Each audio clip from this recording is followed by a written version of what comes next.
네, 네, 여러분 안녕하세요. 오늘은 에베소서 안녕하세요. 연구 2과 하나님의 위대한 그리스도 중심의 계획이란 제목으로 교과를 토의할 거고요. 기억절은 에베소서 1장 3절입니다. 3절, 1장 3절을 이다혜 성도님 읽어주십시오. 찬송하리로다 하나님 곧 우리 주 예수 그리스도의 아버지께서 그리스도 안에서 하늘에 속한 모든 신령한 복을 우리에게 주시되. 네, 감사합니다. 이번에 우리가 연구할 주 내용은 뭐냐면 에베소서 1장 3절부터 14절까지의 본문 연구를 순서대로 하게 돼 있더라고요. 네, 네, 1장 3절부터 14절까지. 그래, 에베소서 같은 성경책은 이렇게 연구를 하는 게 맞아요. 음, 성경절들을 이게 무슨 뜻인지 하나씩 하나씩 짚어가면서 하는 게 음, 그래야지 머리에 남지. 뭐 음, 이렇게 저렇게 엮어가지고 이슈를 가지고 하면은 남는 게 없습니다. 그래서 잘 배치가 된 것 같습니다. 그래서 일요일부터 가겠습니다. 그리스도 안에서 선택되고 받아들여짐이란 제목인데요. 김진수 사모님 에베소서 네, 1장 3절에서 5절을 한번 쭉 읽어주십시오. 네. 찬송하리로다 하나님 곧 우리 주 예수 그리스도의 아버지께서 그리스도 안에서 하늘에 속한 모든 신령한 복을 우리에게 주시되 곧 창세 전에 그리스도 안에서 우리를 택하사 우리로 사랑 안에서 그 앞에서 거룩하고 흠이 없게 하시려고 그 기쁘신 뜻대로 우리를 예정하사 예수 그리스도로 말미암아 자기의 아들들이 되게 하셨으니. 네, 감사합니다. 우리가 이렇게 살아가다가 막 노래가 튀어나오고 찬송이 튀어나오고 그런 일이 별로 없죠. 네. 네. 우와 하면서 막 그런 충동에 혹시 사로잡히는 경우가 있습니까? 언제 보통 그런 찬송이 막 터져 나와요? 뭐 예를 들면 또 우리가 남들 앞에 좀 간증하거나 또 우리 하나님을 어떤 자랑할 때 어떤 일이 있었기 때문에 그렇게 하게 됩니까? 감동적인 일이 있었을 때나 뭔가를 막 네. 표현하고 싶을 때, 네. 복을 받았을 때. 뭐 예를 들면 어떤 축복을 받을 수 뭐 있을까요? 간절하게 기도했는데 그거에 대한 응답으로 뭐 취직을 했다든지 네.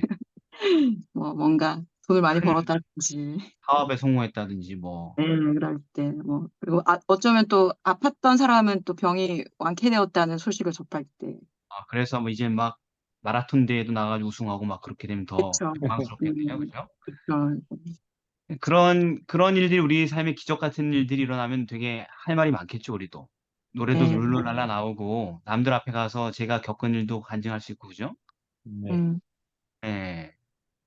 그런데, 대체로 이 성도들의 어떤 간증을 보면은, 그러니까 요즘 간증 프로그램 많지 않습니까? 사람들이 보는 동영상이라든가. 네. 예, 어떤 내용입니까? 간증자들은 대부분 되게 다 고날 겪죠, 일단. 네.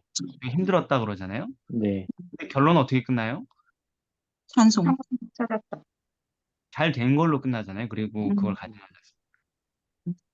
그런데 지금 사람이 되게 막 인생이 구겨지고 더 좋아진 어떤 특별한 어떤 축복에 대해서 얘기할 것 없이 나와서 간증 프로그램에 나와서 간증하는 사람 있습니까?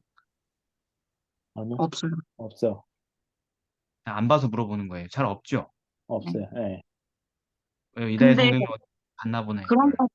그런 경우는 있는 것 같아요. 간증 프로그램은 제가 많이 안 봐서 모르겠는데 음. 간증처럼 이야기하시는데 그게 간증이 아니고 자기 개발인 것처럼 자기 어떤 비전, 꿈, 그리고 내가 이렇게 잘난 사람이다. 약간 이런 거를 간증처럼 하시는 분들도 좀 봤어요. 네. 그건 언제 우리가 좀 말이 이렇게 트이고 남들 앞에 서고 싶고 그러냐면 남과 비교했을 때 재산이나 육체 가치, 자기가 받은 어떤 우월함 또는 세속적 성공 가운데 감사를 표할 때가 많아요. 그때 뭐, 그죠? 다 얻은 것 같고. 그리고 그게 특별한 간증 또는 자랑으로 또 이어지는 거죠. 예. 그렇죠. 특히 그런 모든 종 중에서 내가 외모가 잘생겨졌거나, 뭐 돈을 많이 벌었거나 이런 것보다 남들보다 더 도덕적으로 우월한 어떤 일을 성취했을 때, 아, 도덕적. 남들보다 더 위대한 일을 한 사람으로 인정받을 때 도덕적으로, 음, 그때 그 충동이 가장 크게 나타나겠죠. 우리 본성상. 그렇죠. 맞아요. 하지만 원칙을 고수하다가 경쟁에서 낙방하고 남보다 어려운 처지에 빠지고 비참한 현실 속에 살고 있을 때, 모든 것을 잃어버렸을 때, 그럴 때 뭐 하나님께 감사하고 자기 생애를 자랑하는 경우는 우리가 참 별로 간증 중에서도 보기가 좀 쉽지 않은 그렇죠. 근데 예. 근데 지금 바울은 지금 어디에 있어요? 감옥, 감옥. 감옥에서 지금 뭐 하겠대요? 찬송하겠다고 지금 하죠? 네. 네. 그리고 그거를 또 에베소 교인들도 공감할 것 같고, 그러죠. 그죠? 네. 이게 좀 다른 것 같아요, 그죠? 그래서 뭐 바울의 글에 보면은 에베소서 말고 고린도후서 같은 데 보면 11장 18절 이런 말이 있어요. 여러 사람이 육체를 따라 자랑하니 이런 말이 있어요. 사람들이 간증하는 것 같은데 잘 살펴보면 뭐다? 자랑이다. 네. 자기 잘. 갈라디아서 6장 13절에도 똑같은 얘기가 나와요. 할례 받은 저희라도 스스로 율법은 지키지 않고 너희로 할례를 받게 하려는 것은, 그러니까 너희를 입교시키려 하는 이유는 말하자면 자기네 교파로 너희의 육체로 자랑하려 함이라. 음. 뭐 이런 얘기를 하고, 실제로 그런 걸 간증인지 감사기도인지 자랑인지 모르는 기도문이 있죠. 성경에는. 그렇죠. 그거. 그, 저기, 바리새인의 기도. 네. 하나님이여, 누가복음 18장. 예. 나는 다른 뭐라고? 사람들, 곧 토색, 불이 간음을 한 자들과 같지 않고 이 세리와도 같지 아니함을 감사하나이다. 나는 일해에 2번씩 금식하고 또 소득의 11조를 드리나이다 하고. 와, 이렇게 간증하면은 진짜 다른 사람들이 기죽겠죠. 그렇죠. 근데 이게 그렇게 뭐다? 하고 싶을 것 같아요. 이게 육체를 따라 자랑한다라는 말의 구체적인 의미의 예시인 거죠. 음. 네.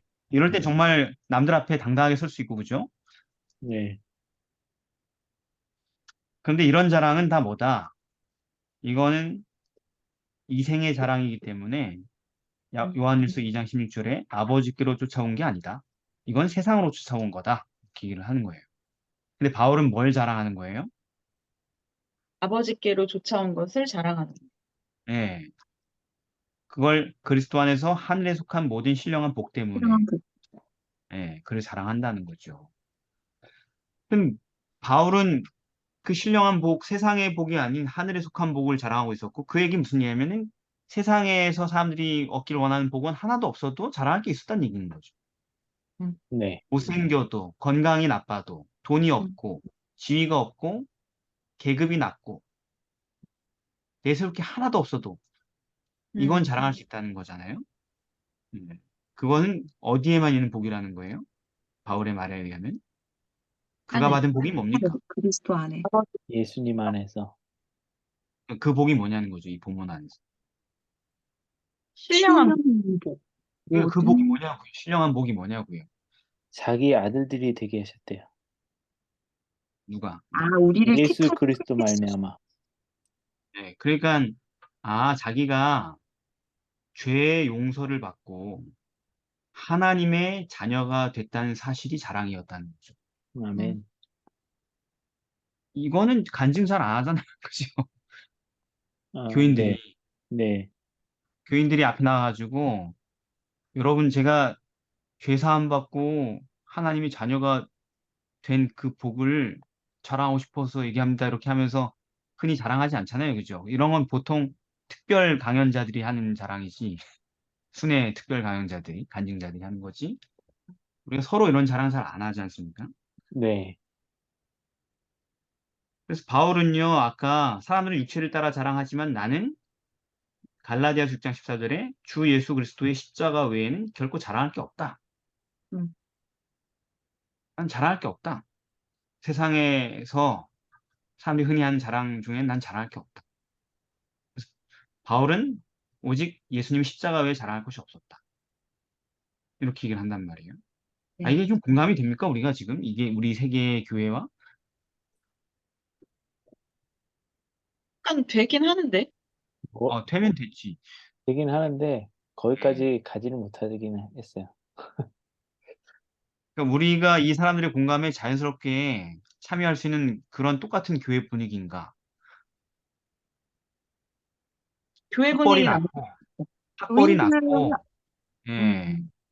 뭐 아직도 소설을 고졸이고, 좋아하시. 예? 소설. 고졸이고, 음, 뭐 이런 뭐 학벌이 낮고 중졸 고졸이고 외모가 되게 못생기고 할 줄 아는 능력이 별로 없고 돈도 없고 좋은 부모나 배경도 없고 막 이런 사람이 교회에서 자랑스럽게 다닐 수 있는 교회 분위기냐고요. 그렇지 않죠. 아니요? 그렇지 않지. 왜냐면은 지금 교회 오늘날 우리 교회 교인들 가운데 서로 나눌 수 있는 자랑이라는 게 여전히 성경에 의한 육체의 자랑이나 세상에 속한 자랑이 더 주를 이루고 있지 않냐는 얘기죠. 맞아요. 맞습니다. 교회에는 예수님만 자랑하는 사람만 모이면 되는데 그렇죠. 예. 그래서 차별도 없고 계급도 없고 파벌도 없는 게 교회인데 바울은 그걸 자랑했습니다. 그게 자랑거리, 인생의 자랑거리가 그거예요.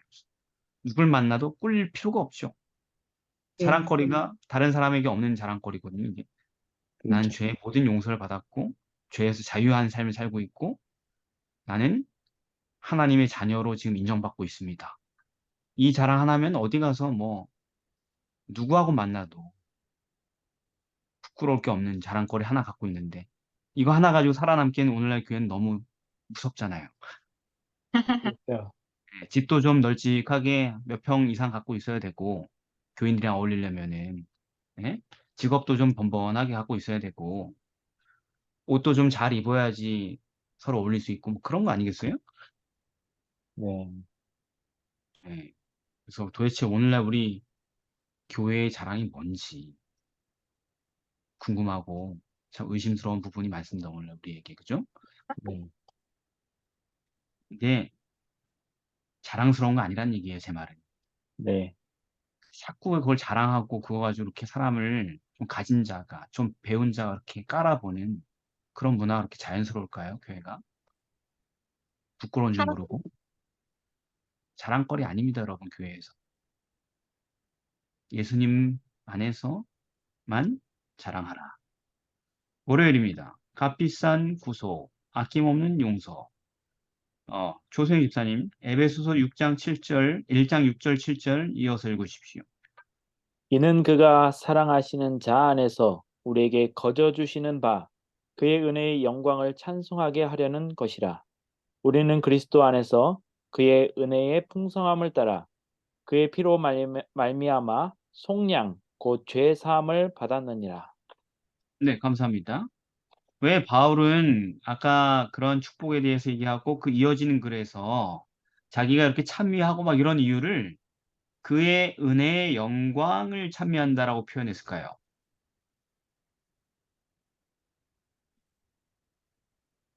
말을 왜 이렇게 어렵게 하냐고요. 그의 은혜를 찬양하든지 은혜의 영광은 또 뭐예요, 도대체? 거저 그 은, 주시는 은혜, 네, 그런데 왜 영광 그래요? 은혜의 영광. 영광, 한마디로 하면 되지. 은혜의 영광 찬미. 은혜의 영광. 은혜는 이제 우리의 죄사함을 위해서 희생당하신 예수님이 은혜라면 이 영광이라는 거는 이게 그럼에도 불구하고 정신없이 죄 짓는 우리를 계속 돌이키시려고 예수님께서 계속 중보해 주시고 사역자도 보내고 계시고 그래서 결국은 우리도 그가 우리를 흑암의 권세에서 건져내사 그의 사랑의 아들의 나라로 옮기셨다.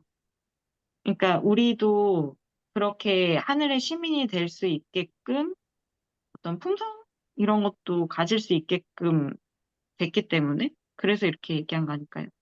아니, 그거야 다 이유는 되는데 왜 표현을 우리에게 거저 주시는 바 그의 은혜의 영광을 찬미하려고 그런다. 라고 표현했냐고. 은혜의 영광이라고 표현했을까요? 풍성해서 뭐? 뭐라고요? 그의 은혜의 풍성함을 따라 풍성해서 아, 풍성해서 영광이다? 네, 아, 끝도 그러니까 없고 제가 약간 좀 머리숱이 빠졌는데 풍성하지 못한데 이제 영광스럽지 못한 거다. 이런 비슷한 비유적인 표현입니까? 네. 자, 여러분, 지난번에 우리 음, 공부했잖아요. 하나님의 영광은 하나님의 뭐다? 품성. 선함. 하나님 선하심, 하나님 품성이다 얘기했잖아요. 그죠? 왜냐하면 그의 은혜의 영광이란 이 문맥에서 그분이 우리에게 주신 은혜에 나타난 그분의 놀라운 품성을 내가 찬미한다는 얘기예요.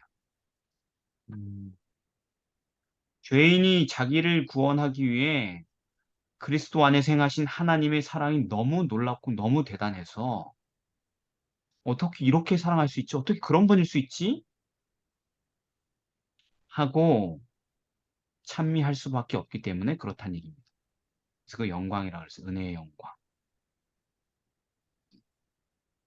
그 지점인 거예요. 그러니까 자랑의 포인트가 하나님이 음, 얼마나 오케이. 선하신 분인지 상상할 수 없다. 얼마나 착하신 분인지, 얼마나 선한 분인지 거기에 그의 인생의 모든 자랑이 거기 있다라는 거예요. 자기 자랑이 아니고 결국 하나님 자랑이었다는 얘기죠. 네. 음. 나는 십자가 외에 자랑할 게 없다는 얘기 뭐냐면 자기가 가진 뭘 자랑하는 게 아니고 사실은 자기 하나님을 자랑한다는 얘기입니다. 자기 자랑이 아니고 너무 아름다우신 분이라고, 너무 놀라우신 분이라고. 자, 왜 그럴까? 그가 그리스도를 통한 구원을 지금 뭐라고 표현하고 있어요, 여기서? 구속이라고 표현하고 있잖아요. 구속. 네. 네, 구속, 곧 죄사함을 받았으니, 이렇게 써 있잖아요. 그죠? 네. 그냥 구원을 받았다 그러면 되는데 또 이렇게 어려운 말도 있어요. 구속을 받았다. 그냥 구원이라고 적으면 되지 않아요? 바울은 이렇게 어려운 단어를 쓸까요? 구원 대신 구속, 구속, 구속. 구원받은 거 반대가 안 돼, 그죠? 구원받았다가 다시 잡혀 들어가서 구속당한 것처럼. 하나님한테 구속된 거지. 아, 그런 뜻인가? 구, 구, 하나님께 다시 구, 구속된 거야? 구소로 번역된 요거가 원래 노예를 자유롭게 해주거나 포로를 풀어주기 위해 지불되는 돈을 의미한다고 또 이렇게 쓰여져 있고요. 구속이요? 예. 네, 네, 그래. 헬라어로 예, 예. 아폴로트로시스 네네. 이렇게 이제 그런 의미가 있다고 합니다. 그러니까 그런 의미가 있는데 구원이란 말하고 뭐가 그렇게 다르길래 구속이라는 말을 이렇게 고집할까요? 죄에서 구속했다라고 많이 하잖아요. 죄에서 죄에서 구원했다 이런 얘기도 하죠. 음, 이렇게 써있죠. 예수라 하라, 이름을 예수라 하라. 이는 자기 백성을 그들의 죄에서 구원할 자라. 죄에서 구원도 하잖아요. 그렇네. 왜 구속이라 그래요? 그것이 그냥 구원이 아니고 하나님한테 소속되는 거 아니에요? 이렇게 여기 그의 하나님의 나라로 옮기셨다. 속해지는 거 아니에요? 하나님한테? 뭐 구속당하는 거네 진짜 그럼. 그렇게 얘기하면은 사랑의 구속? 사랑의 구속을 당한, 그건 약간 좀 언어가 다른 언어죠. 그죠? 여기서 얘기하는 구속이 아니지. 뭐 그렇게 비유할 수 있지만, 자 여러분, 구원하고 구속의 좀 차이점이 뭐냐면 헬라어 뭐 얘기할 거 없고요. 그냥 기본적인 의미는 뭐냐면 구원은 강한 사람이 약한 사람을 곤란해서 구원해 주는 거죠. 그죠? 네, 근데 구속은요, 어떤 의미가 추가되냐면 그 상대방을 위기에서 구조하기 위해서 그 강한 사람이 스스로 자기를 희생했다는 말이 포함되는 게 구속이에요. 음, 예. 그냥 힘이 있어서 구원한 게 아니고 큰 대가를 치르고 나서야 구원할 수 있었다는 얘기를 표현한 게 구속인 거예요. 네, 근데 그 희생이 자기가 가지고 있는 어떤 중요한 일부나 어떤 소유의 많은 부분을 가진 것만이라도 할지라도 되게 의미가 있는데, 그죠? 네, 그런데 그 구속이 가지고 있는 것에 가장 소중한 것 또는 모든 것일 때 구원받은 사람 입장에서는 상대방이 자기가 가지고 있는 가장 중요한 것 또는 가장 소중한 것 또는 가지고 있는 모든 것을 희생해서 나를 결국 구원했다라는 사실을 알게 되면 구원받은 사람은 그게 너무 압도되고 감사해서 그 은혜에 완전히 압도돼 버리는 겁니다. 그래서 그 단어를 쓰는 게 구속이라는 단어를 쓴 거예요. 그게 구속이에요. 그런데 이 사람을 구원하는 게, 그러니까 사람을 구속하는 게 쉬운 일일까요? 안 쉽죠. 쉽지 않죠. 뭐 얼마가 있어야지 구속할 수 있습니까? 죽을 수밖에 없는 사람을, 죄에 빠진 사람을 구속하려면. 돈으로는 안 되죠. 시편 49편에 이런 말이 있잖아요. 49편 6절, 자기 재물을 의지하고 풍부함으로 자긍하는 자, 나 엄청 부자인데 내 재산이 천조나 되는데 뭐 이렇게 하는 사람은 아무도 결코 그 형제를 구속하지 못하며 음. 그 형제를 위하여 하나님께 속전을 바치지도 못할 것은, 아, 내가 천조나 있는데 그게 왜 안 돼? 저 사람들의 생명의 구속이 너무 귀하여, 그러니까 값이 너무 비싸서 음. 영원히 못할 것이다. 왜냐면 영원히 네가 더 재물을 모으고 무한 대수로 불려나간다 할지라도 그거 가지고 구속을 못할 것이다. 이렇게 얘기했어요. 그래서 그걸 구속할 수 있는 유일한 방법이 뭐예요? 누군가가 하나님의, 누군가가 죽어도 되는 게 아니에요. 내가 죽는다고 이다희가 구속받는 게 아니라고요. 그렇죠. 하나님이 주는 거. 내가 1000명이 모여가지고 내 네. 1000명의 생명을 이다희를 위해서 하신다고 하면은 이다희가 구속이 되겠어요? 아니요. 안 되죠. 아, 본인은 감동받겠지. 목사님이 1000명의 목숨을 나를 위해서 버리셨다고 감동받겠지. 그러나 그렇다고 해서 구속이 이루어지는 것은 아니에요. 불가능합니다. 제 목숨 1000개를 모으든 1000억 개를 모으든 일무량대수만큼 모으든 안 돼요. 그렇죠. 제 목숨으로는. 가브리엘 목숨을 무한대로 모아서 갖다 바쳐도 안 돼요. 이다의 목숨은 구속이 안 돼요. 너무 비싼 거라서. 음. 그래서 지금 뭐라고 써 있어요? 에베소서에서 우리가 읽은 에베소. 그의 피로 구속을 얻었다. 나옵니다. 예. 그래서 음. 구속을 받은 거예요. 다른 건 안 돼서. 제가 이제 며칠 동안 아이들 가르치고 있는데 아이들이 얼마 총 다 해서 몇백 개의 질문을 저한테 쏟아내는데, 학생들이 말입니다. 모든 질문을 다 받으니까 제가. 근데 그 아이들이 뭐라고 질문하냐면, 동해삼육초등학교에서 제가 지금 강사로 있다고 한 일주일 동안 초등학교 3학년 학생이 이렇게 얘기해요. 제가 하나의 능력과 그분의 무한한 초월성을 얘기하니까, 하나님이 그렇게 이렇게 거대한 우주를 창조하시고 심지어 무에서 생명도 만드시고 그렇게 모든 것을 할 수 있는 그런 분인데 왜 우리를 구하기 위해서는 십자가에 죽으셔야 했나요? 그냥 다른 방법도 많았을 텐데요, 그분께는. 이렇게 얘기하더라고요. 제가 그랬어요. 왜냐하면 그분께도 그 방법밖에 없었기 때문이야. 널 구하려면 그렇게 할 수밖에 없었기 때문에. 전지전능하신 하나님도 스스로 죽으시는 것 외에는 너를 죄에서 구원하실 다른 방법이 없었기 때문이야. 라고 얘기를 했던 기억이 나네요. 며칠 전에. 음. 그래서 어 그래서 지금 바울이 찬미하는 거예요. 그걸 묵상하다가 그 은혜의 영광에 압도가 된 거예요. 음. 어떻게 저럴 수 있을까? 그리고 세상에 여태까지 자랑하던 수많은 것들은 전부 다 똥이 돼버리고 배설물이 돼버리고 이젠 그거 하나만 자랑하는 겁니다. 나는 그런 사랑을 받다. 아멘. 나는 그리고 그 사랑을 내가 받은 사람이라. 아멘. 음. 그리고 당신 되게 불쌍한데 자산이 천조고 뭐 건강하고 잘생기고 다 가졌는데 너무 불쌍하다고 당신. 그래서 이 자랑을 당신한테 하는 거라고 이렇게 얘기를 하는 거죠. 이게 뭐예요? 그리스도인입니다. 아멘. 직구상에 존재하고 있는 그리스도인 위용인 거죠. 네. 그래서 그의 여러 글에서 구속을 얘기할 때 그렇게 다 얘기를 해요. 예, 그리스도의 십자가 그리고 그 아들 안에서 우리가 구속 곧 죄사함을 받았다. 십자가에 못 박히셔서 뭐 골로새서, 디도서에서는 그가 우리를 대신하여 자기를 주심은 그게 대가를 지불한 게 자기를 준 거예요. 네. 구속이라는 거 하겠습니다. 모든 불법에서 우리를 구속하시고 이렇게 써 있는 겁니다. 구속의 대가예요. 히브리서 9장 12절 오직 자기 피로 영원한 속죄를 이루사. 자기 피로써 자기 피로써. 사도행전 20장 28절 하나님이 자기 피로 사신 교회를 치게 하셨다.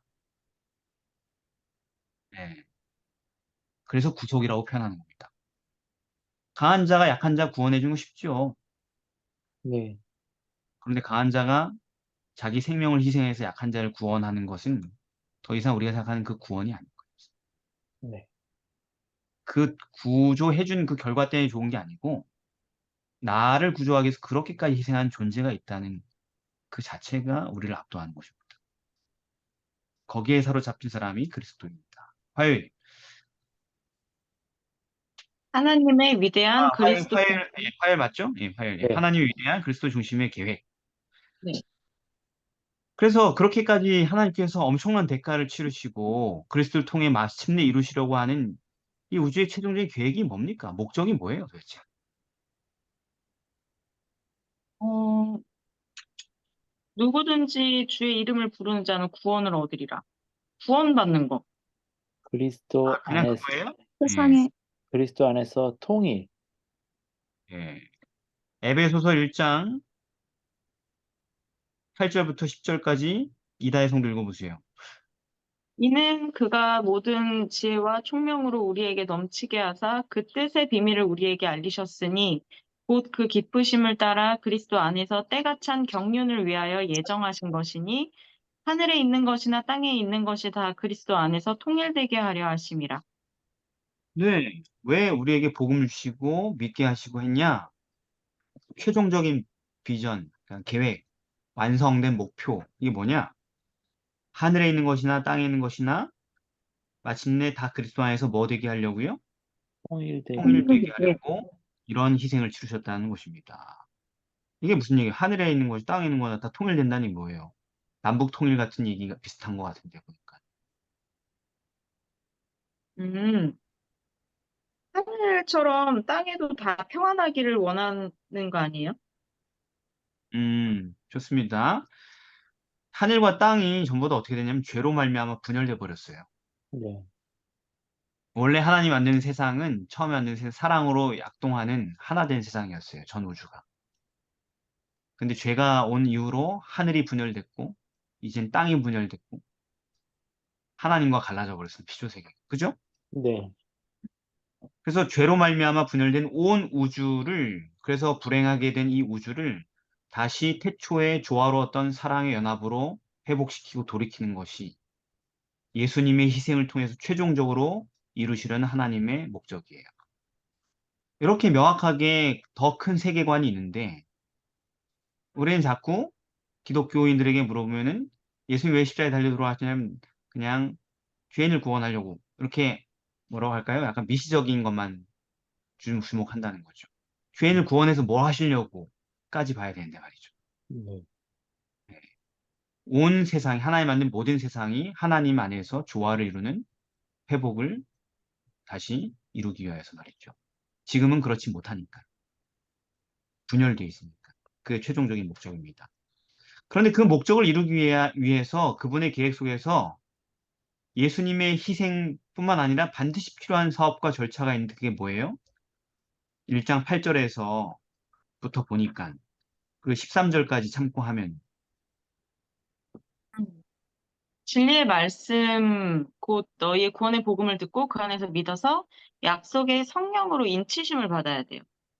그러니까 그 일이 이루어지기 위해서 우리가 반드시 필수적으로 해야 될 이 땅의 사업이 뭐냐고요. 예수님께서 십자가에 달려 복음을 전해야 돌아가신다. 돼. 예?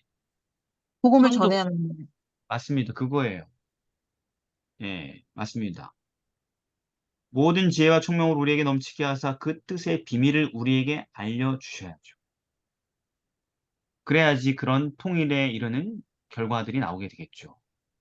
그래서 그 목적을 이루기 위해서 온 우주가 연합되는 그 회복을 위해서 죄가 사라지고 사랑만 남는 그 우주가 되기 위해서 반드시 이 우주에 살고 있는 죄인들의 구속을 위해 그리스도의 희생이 필요하고 그 다음에는 그분의 그 희생의 놀라운 소식을 전하고 가르치고 깨닫게 하는 사업이 필요하다는 겁니다. 아멘, 그분만 혼자 돌아가시고 나면 끝나는 게 아니에요. 음, 그걸 알려야 될 거 아닙니까? 누군가에게. 네, 죄 가운데 하나님과 분열되고 대적으로 살고 있는 모든 사람들에게 알려줘야 될 거 아닙니까? 하나님이 당신을 받으셨다고. 음. 어떻게 받아냐면 당신을 구원하기 위해서 하나님 자기가 자기 생명을 끊었다고. 그 이야기를 알려줘야 된다는 것이죠. 그거는 그냥 전한다고 되는 게 아니고 전할 뿐만 아니라 가르쳐야 되고 깨닫지 못한 사람에게 깨닫게 하는 과정의 사업이 필요한 거예요. 그리고 그 절차가 어떻게 되냐? 죄인이 먼저 진리를 깨달은 누군가를 통하여서 전해받은 복음을 듣습니다.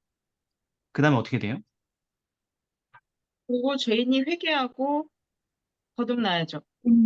믿음이 예, 생기는. 예, 그렇죠. 예수님을 통해 죄에서 해방될 수 있다는 사실을 믿으면 성령께서 이제 어떻게 돼요? 그 다음에 인치시고 그 성령의 힘으로 전도를 할 수 있게 됩니다. 그 사람의 마음에 성령이 오셔서 그가 하나님과 조화를 이룰 수 있도록 변화시켜 주시고, 그죠? 네. 네. 본문을 그냥 이렇게 풀어놓은 거예요. 예. 그리고 먼저 믿은 사람들은 성령의 능력을 받은 성령의 능력을 힘입어서 모든 지혜와 총명이 넘쳐서 모든 비밀을 깨닫고 깨달은 그것을 다른 누군가에게 가르치는 사업이 과정이 계속 반복돼야 됩니다. 자, 그런데 성령의 임재가 있는 곳에서 이 사업이 계속 진행이 되는 겁니다. 진리를 파헤치고 깨닫고 가르치고. 네. 그런데 성령의 임재가 사라진 교회들은 어떻게 될까요? 어, 전도가 안 되거나 전도가 되더라도 힘없는 전도라서 그냥 수 뿌리기지 진짜 그리스도인이 늘어나는 건 안 되는 거죠. 열매를 맺지 못하는. 네. 그러니까 성령의 임재가 결핍되고 부재한 교회가 되면 정작 복음을 전하고 가르치고 깨우치는 능력과 지혜는 사라지기 때문에 음, 그것 말고 다른 부수적인 여러 눈에 보이는 활동, 인간의 활동에 집착하게 될 수밖에 없습니다. 음, 이게 안 되니까 딴 거라도 할 수밖에 없어요. 네. 그러니까 지금 그 하고 있는 모든 부수적인 사업이 나쁘다가 아닙니다. 음, 근데 정작 해야 될 일을 어떻게 할 줄 모르기 때문에 할 능력이 없기 때문에 할 지식과 지혜가 없기 때문에 그것만 하게 되는 기현상이 일어나게 돼요. 음, 음, 여러 가지 수많은 사업을 하게 되지만 정작 해야 될 복음을 전하고 가르치고 깨닫게 하는 과정은 사라지게 되는 것입니다. 음, 그래서 많은 목사님들이 교인들이 이제 막 입교해가지고 이제 제가 그 다음에 뭘 해야 되죠? 그 다음 제 과정은 뭐죠? 어떤 성장을 해야 되죠? 이렇게 물으면 많은 목사님들이 잘하고 있다고 그냥 이제 열심히 직분 맡아서 시키는 일을 잘하고 예배 열심히 나오고 설교 열심히 듣고 그럼 된다고 이렇게 상담을 해주는 경우가 많다고 하네요. 음, 그거는 저희 목회자로서는 직무를 어떻게 해야 될지 몰라서 그렇게 얘기하는 거죠. 예수님께서는 내가 너에게 분부한 모든 것을 다 가르쳐 지키게 하라 그랬는데 분부한 모든 것을 다 가르쳐 지키게 하라는 이 표현 속에 가르칠 게 많다는 얘기예요, 적다는 얘기예요. 많아요. 많아요. 네, 굉장히 가야 할 코스와 길이 되게 풍성하고 다양한데 그 성장을 원하는 사람에게 이제 됐다고 칭을 받았고 예배 잘 나오고 있고 봉사하고 있으면 됐다고. 음, 그러니까 더 이상 어. 물어보지 말라고. 이렇게 얘기하는 것은 직무유기거나 직무가 뭔지도 모르고 하는 말이라는 것이죠, 우리가. 그런데 그게 목회자만의 문제입니까, 여러분? 아니요. 네. 그리스도인은요, 목사가 아니라 할지라도 끊임없이 다른 사람에게 공급할 것이 있는 사람이에요. 왜? 자기도 끊임없이 지식과 총명이 넘쳐서 끊임없이 공급받고 있기 때문에. 음, 하나님으로부터. 왜? 그 사람의 마음에는 성령이 오셔가지고 끊임없이 새로운 빛으로 인도하고 있기 때문이에요. 아니, 믿지 않는 자를 어떻게 부르고, 듣지 못한 이를 어찌 믿겠습니까? 전파해 준 사람이 어찌 듣겠습니까? 바울이 한 얘기잖아요. 로마서 10장 14절에서. 그런데 이런 명확한 과정 없이 믿음은 들음에서 나오고 들음은 말씀에서 나오는 건데 음, 그 행위는 아주 요식 행위로 그냥 대충 후루룩 넘어가고 기본교리 이 책 마스터했으니까 됐습니다. 뭐 이런 식으로 말입니다. 예. 이제 열심히 그냥 봉사하고 살면 됩니다. 더 이상의 성장도 없고 발전도 없고 그냥 이렇게 여기서 완성된 겁니다. 이렇게 얘기하면 되지 않다라는 거죠. 예수님은 모든 것을 가르쳐 지키게 하라 했습니다. 그리고 그 사업은 교회가 해야 될 중심 사업. 자, 네. 수요일입니다. 네. 그분의 영광을 찬양하는 삶. 자, 에베소서 1장 11절부터 이어서 14절까지 김하경 청년 읽어주십시오.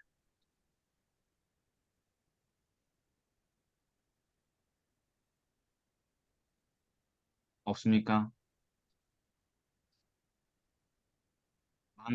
마이크가 없다. 예, 이렇게 마이크가 없으니까 임정렬 집사님 계십니까?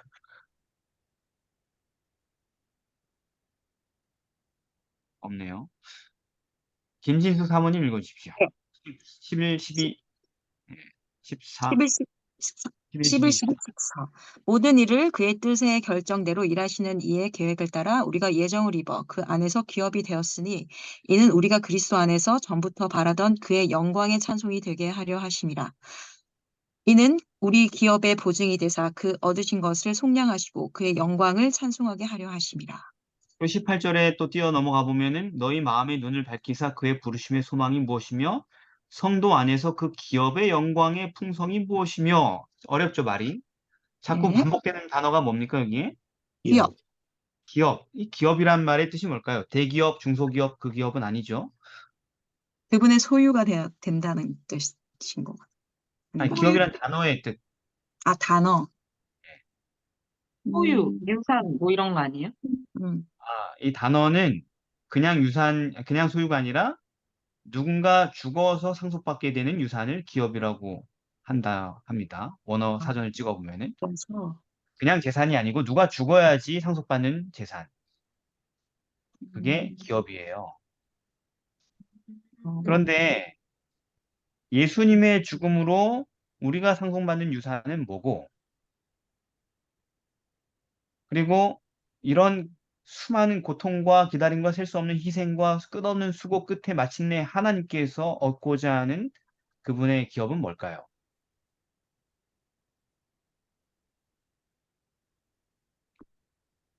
우리가 상속받는 유산은 그 기업의 영광의 풍성이 무엇이며 라고 했으니까 그 네. 기업이 하나님께서 돌아가시고 나서 남은 그 선하신 풍성을 우리에게도 너무 풍성히 다 주셔서 우리도 그렇게 되는 거가 유산인 거 아니에요?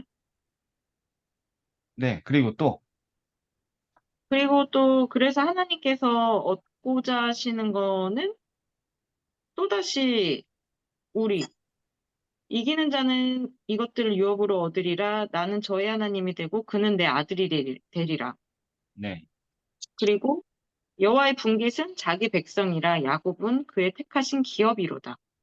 네. 그러니까 우리도 하나님의 자녀가 되고 우리도 하나님을 닮게 되고 음. 그러니까 그런 거죠. 하나님의 기업이 뭐냐고요. 하나님께서 예수님이 죽으십니다. 그죠? 네. 지금 이 말이 되게 어려워 보이지만 되게 쉬운 얘기예요.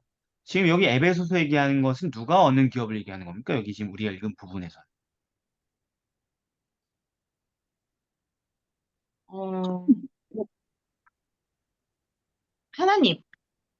예, 이거 우리가 그냥 대충 읽으면 말이 어려워가지고 우리가 무슨 영생을 받나 이런 얘기인 줄 알고 읽을 수 있는데 자세히 보면 이 기업이라는 얘기가 누가 받는 기업을 얘기하고 있는 거예요? 하나님. 하나님이 받는 기업을 얘기하고 있는 거예요. 에베소서에서 지금. 왜? 11절 우리가 기업이 되었다라고 써 있잖아요. 예수님의 죽음으로 누군가 그 보상을 받게 될 텐데 그게 보상이 누구다? 우리다. 우리다. 우리가 보상이야. 우리 같은 보상을 누가 가져가려고 그러지? 고작 보상이 우리라고? 나 같은 거? 예수님. 예, 그게 예수님 또는 하나님이 우리를 보상으로 가져가겠다는 것입니다. 그리스도의 죽음을 통하여서. 그런 여호와 얘기예요. 분깃. 예. 왜 데려가냐? 다혜가 얘기한 것처럼 12절에 보면 우리가 그분의 영광의 찬송이 되게 하려고 데려간다는. 음, 이거 뭔 얘기예요? 영광, 아까 해석했죠? 영광의 찬송이 된다는 게 뭐예요? 이게? 우리가 기업이 되는데 그 기업이 그분의 영광의 찬송이 된대요. 그분의 품성을 닮은 상태가 되니까 그 영광을 우리도 갖고 있다는 거죠. 네, 그러니까 우리가 그분의 기업이 돼서 우리가 하나님의 품성을 온 우주에 드러내는 하나님의 자기 자녀가 되게 백성. 하신다는 얘기예요. 하나님 그거 하나면 됐다라는 것이죠. 그 큰 희생을 통해서 받을 유산. 음, 예. 그리고 14절에 나오는 것도 마찬가지고, 이는 우리의 기업의 보증이 되사, 이렇게 돼 있는데, 우리의 기업하면 우리가 받을 기업처럼 보이잖아요. 네. 네. 개역 개정판은 뭐라고 써 있어요? 우리의 기업이라 써 있어요? 네, 우리 기업의 보증이 되사. 그냥 우리 기업이라고 써 있죠. 네, 그죠? 우리 네, 우리 기업. 기업. 근데 이게 우리가 받을 기업인 것 같아요? 우리가 될 기업인 것 같아요?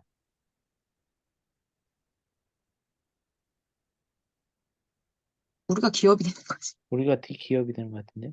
뒤에 나오잖아요. 그 얻으신 보증은 것을 구속하시고 했으니까 하나님께서 얻은 거잖아요. 기업. 네. 예.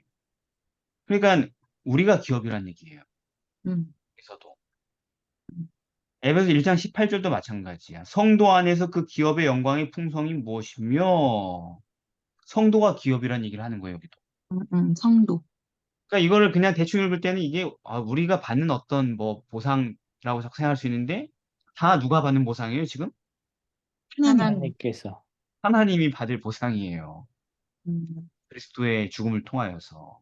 그게 여호와의 분깃은 자기 백성이라는 것입니다.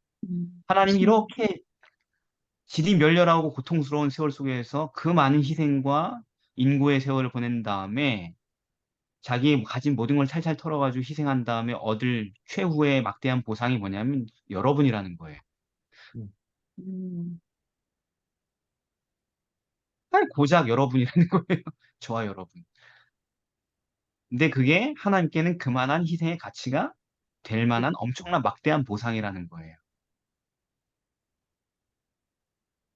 그래서 계시록 21장 7절에 이기는 자는 이것들을 유업으로 얻으리라. 음, 이것들이 뭔가 나는 저의 하나님이 되고 그는 내 아들이리라. 서로 우리가 유업이 뭐냐면 같은 거예요. 하나님은 내 거가 되고 나는 하나님 거가 되는 게 각자에게 유업이라는 거예요. 최종적인. 그 부수적으로 달려있는 수많은 물질적인 여러 가지 뭐 이런 것들은 다 부수적인 거고. 결국 우리의 가장 소원한 유업은 하나님이 내 하나님이 되는 거고 음, 구속을 통하여서. 하나님이 가장 원하신 건 우리가 하나님 아들로 다시 회복되는 거예요. 그게 그분이 막대한 지출과 희생을 한 목적이라는 거예요. 그래서 이런 정확한 표현이 어디 나오면 히브리서 12장 2절에 나와요. 믿음의 주요 또 온전케 하시는 이인 예수님을 바라보자. 그분은 그 앞에 있는 즐거움을 위하여 십자가를 참았다. 부끄러움을 개의치 않았다. 그게 누구예요?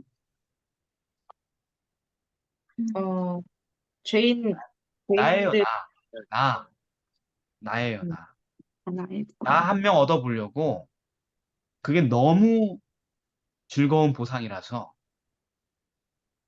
영원과도 맞바꿀 수 있는 음, 하나가 십자가를 참았고 부끄러움도 개의치 않았다. 어떤 비용의 투자도 아까워하지 않았다. 어떤 리스크도 주저하지 않았다. 그냥 나 한 명 얻으려고. 그러니 그분을 생각하자. 피곤하고 낙심이 될 때. 생각하자. 그러면 새 힘을 얻게 될 것이다. 라고 얘기한 게 히브리서 12장의 말씀이죠. 자, 마지막 목요일입니다. 성령, 인장, 그리고 계약금. 네. 이제 마지막 부분인 에베소서 1장 13절, 14절을 한번 이번에 이다혜 성도가 읽어보십시오. 그 안에서 너희도 진리의 말씀, 곧 너희의 구원의 복음을 듣고 그 안에서 또한 믿어 약속의 성령으로 인치심을 받았으니 이는 우리의 기업의 보증이 되사 그 얻으신 것을 구속하시고 그의 영광을 찬미하게 하려 하심이라. 예. 이제 좀 영광을 찬미하게 하라 하시면 이런 표현들 이제 알겠죠, 그죠? 네. 네. 그분의 무한하신 사랑을 찬미하게 하려 하심이라 이런 얘기죠. 음, 너무 감격 그래서 이 이치를 깨닫고 나면 비밀을 깨닫고 나면 말이죠. 음. 여러분, 에베소 교인들이 예수님의 구속을 통해 하나님의 기업이 되어가는 과정을 우리가 쭉 연구를 해봤잖아요. 그죠? 네. 네. 이미 돌아가셨고, 우리를 위하여서, 그리고 그 희생의 이야기를 듣고, 그리고 그 사실을 믿고 받아들여서 새 사람이 되고, 그 과정에서 마침내, 어떤 일을 합니까? 우리가 하나님의 기업이 되잖아요. 그죠? 네. 네. 근데 우리가 하나님이 기업인지 아닌지, 기업으로 구별되는지 아닌지 그 사실 확증해 주기 위해서 믿는 자에게 주어지는 특별한 선물인데 그게 뭐라는 거예요? 성령. 성령. 네, 그래서 성경에 이런 말이 있죠. 너희 안에 그리스도의 영이 없으면 그리스도의 사람이 아니다. 이런 얘기가 있죠. 그죠? 네. 네. 그리스도인지 아닌지는 우리 안에 성령이 계신지 아닌지로 확증할 수 있는 부분이라는 음. 거예요. 네. 그래서 성령의 선물을 받는데 왜 그 성령의 선물을 여기서 성령으로 인치심을 받았다. 또 우리 기업의 보증이 되게 됐다. 이런 표현을 썼을까요? 두 가지 표현을 썼죠. 인침 또는 보증이라는 표현으로 성령의 선물을 받은 것을 설명하고 있을까요?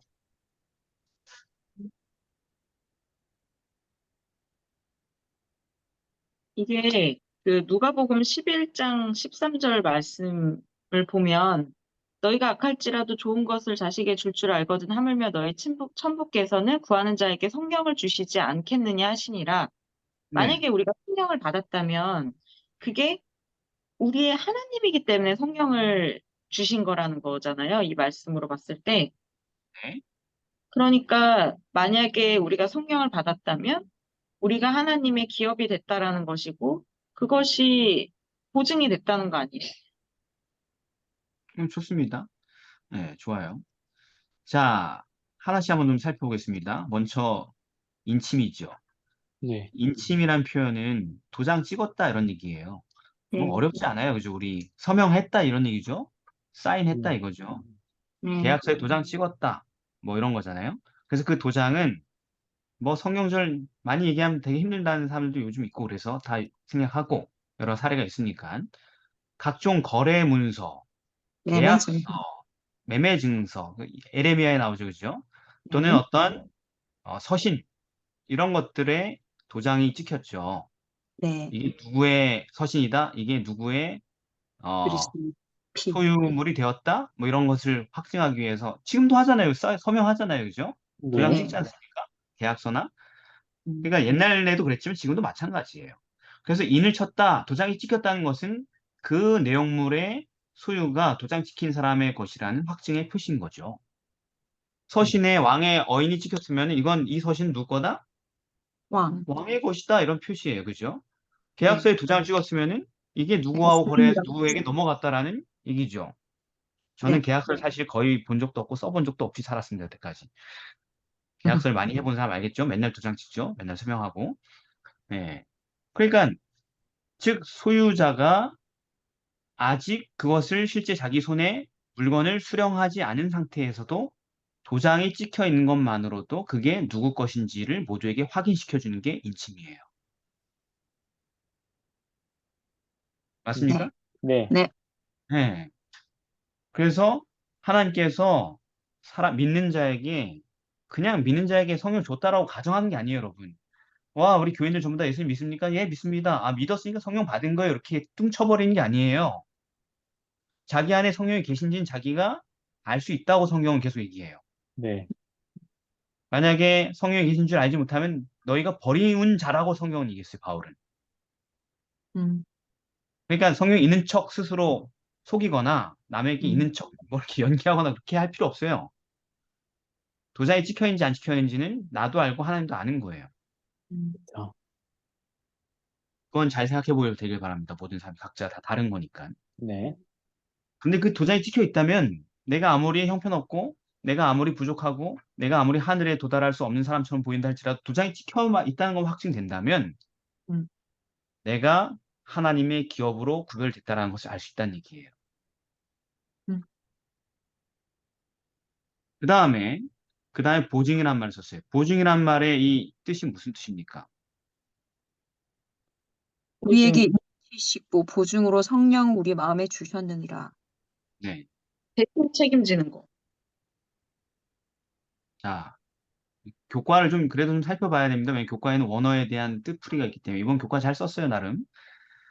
아니면 그냥 여러분이 원어라도 찾아봤어야죠. 원어 사전이라도, 그죠? 보증이라는 단어를 여러분이 바이블 어떤 프로그램이나 이런 데 원어 사전을 찾아보면 이렇게 써 있어요. 그 물건을 구입한 사람이 아직 전액을 다 치르지 않고 잔금을 다 치르기 전에 처음으로 낸 분할 납부금 가운데 첫 회 불입금이에요. 예를 들어서 네. 이것을 5회 분납으로 낼 거였으면 첫 회 1회 분납금이 성령이라는 거예요. 음. 여러분, 음.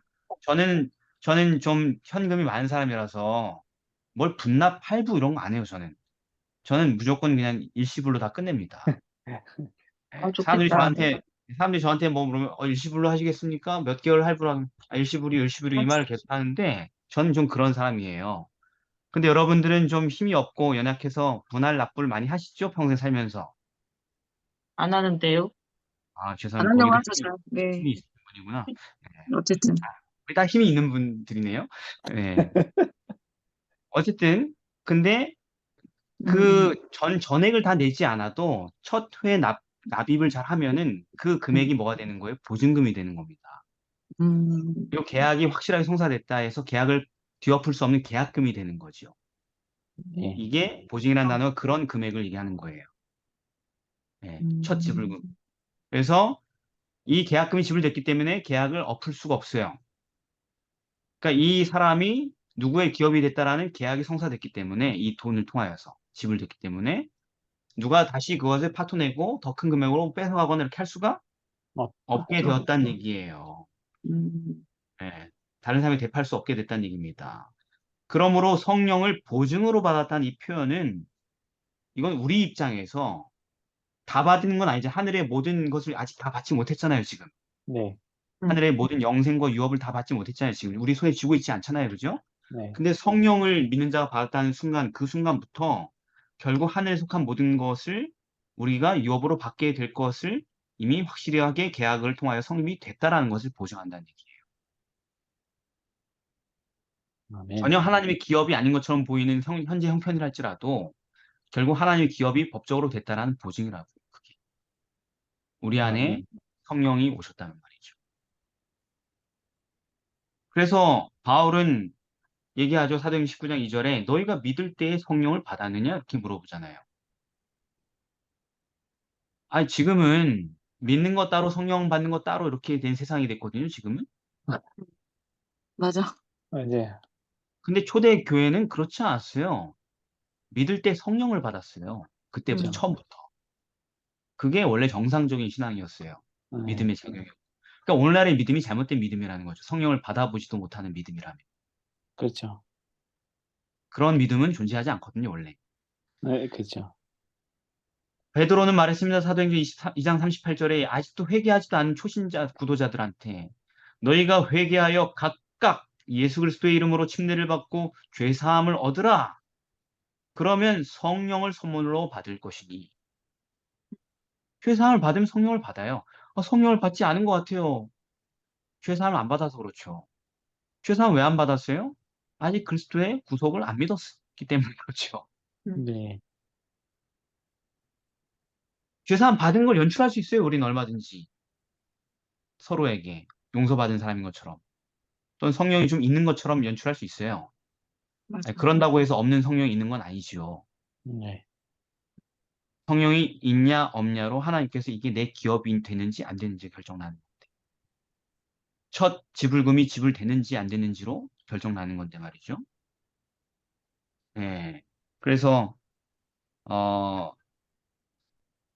그 성령 그럼 되게 얻기 힘든 거냐? 아니, 죄사함 받을 때 그냥 주는 거예요. 그러면은 아까 말씀하신 것처럼 구하는 이에겐 천국에서 안 주겠냐? 나 구원해 달라고 죄인이 외치는데 안 구원해 주겠냐? 용서 안 해주겠느냐? 성령을 안 주시겠느냐? 그런데 왜 우리는 다 없는 것 같아요? 왜냐면 안 구했으니까. 진심으로. 죄에서 용서받기를, 죄에서 해방되기를 안 구하고, 적당히 죄랑 버무려지면서, 적당히 영적인 삶을 살면서, 그 정도를 원했기 때문에 확신을 갖지 못하게 되는 것입니다. 살면서. 자, 그냥 성령을 줬기 때문에 막연하게 미래가 보장된다? 그건 아니에요. 우리에게 주신 성령이 왜 첫 불입금이 뭐 새하늘과 새 땅도 아니고 강력한 무슨 체력도 아니고 영생불멸한 세포도 아니고 성령일까요? 왜냐하면 그 성령이 어, 우리에게 모든 것을 우리가 영생에 이르는 모든 것을 다 책임져주는 최고의 선물이기 때문에 아멘. 완전한 기업이 될 때까지 우리를 보호해주는 최고의 보증 수표이기 때문에요. 할 말이 무슨 말인지 몰라요? 마땅히 할 말을 성령이 그때 너희에게 가르칠 것입니다. 요한복음. 예. 생각이 안 날까봐 무서워요? 누가복음 12장 11절이었고 요한복음 14장 26절 성령 그가 모든 것을 가르쳐 주시고 모든 것을 생각나게 하실 것입니다. 진리로 어떻게 가야 될지 모르고 바둥거리고 있어요? 16장 13절 요한복음 진리의 성령이 오시면 그가 너희를 모든 진리 가운데로 인도하실 것이다.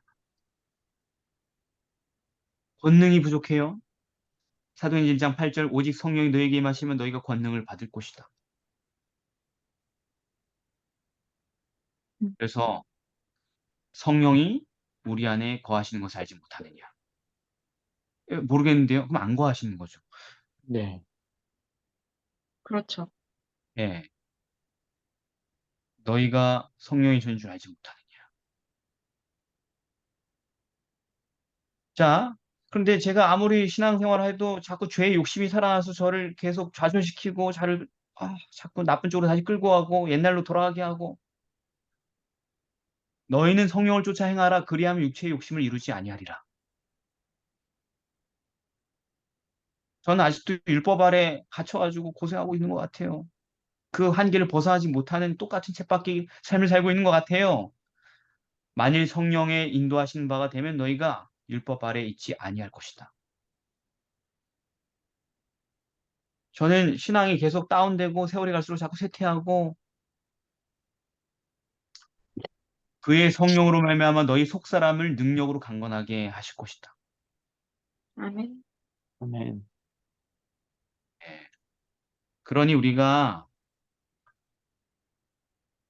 성령을 근심하게 하지 말라. 그 안에서 너희가 구속의 날까지 인치심을 받은 것이다. 라는 말을 하시는 것입니다. 그러니까 아멘. 그게 도장도 되고 보증도 될 만한 선물을 받은 거예요. 첫 불입금으로, 첫 선물로. 하늘 속한 것. 한마디로 뭐냐면 하나님 자신을 받은 것. 아멘. 이것이 에베소서가 우리가 어떻게 구원을 받고 하나님의 나라에 이르러가는지 어떤 확신을 갈 수 있는지에 대한 과정들을 잘 설명해 준 복음의 이야기인 것이죠. 그래서 오늘 하나님의 위대한 그리스도 중심의 계획이라는 제목으로 에베소서 본문 연구를 했습니다. 혹시 질문할 게 있으면 시간 거의 다 됐으니까 기도하고 마치고 나누도록 하겠습니다. 사랑의 아버지 하나님,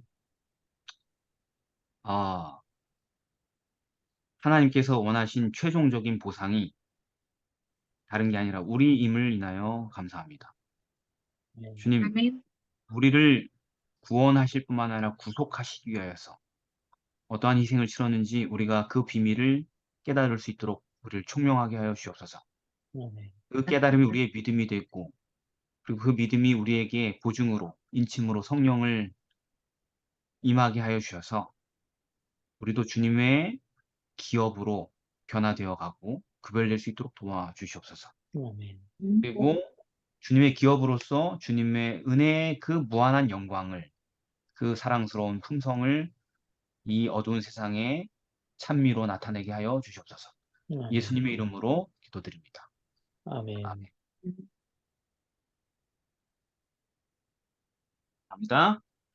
감사합니다.